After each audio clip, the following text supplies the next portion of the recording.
अशी परंपरा तुम्ही कधीच ऐकली नसेल. तुम्ही कधी कोणाचा मृतदेह बघून घाबरला आहात का? पण इंडोनेशियातील काही लोक मात्र अजिबातच घाबरत नाही. तिथे माणूस मेल्यावर त्यांची बॉडी नाही जाळली जाते, नाही दफन केली जाते. ती बॉडी तशीच ठेवली जाते कॉफिनमध्ये, आणि ते पण त्यांच्या घरातच.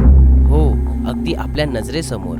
ते लोक त्या व्यक्तीशी बोलतात, त्याला नवीन कपडे घालतात आणि रोजच्या गप्पामध्ये त्यालाही सामील करतात. ऐकून विचित्र वाटते ना, पण त्यांच्यासाठी हे आहे आत्मांचा सन्मान.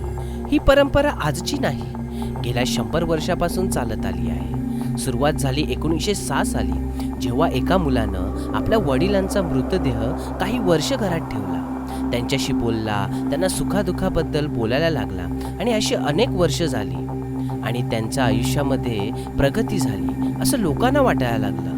तेव्हापासून ही परंपरा सगळ्यांनी स्वीकारली, कारण त्यांच्या मते आत्म्यांचा आदर करणे हेच खरं जीवन आहे.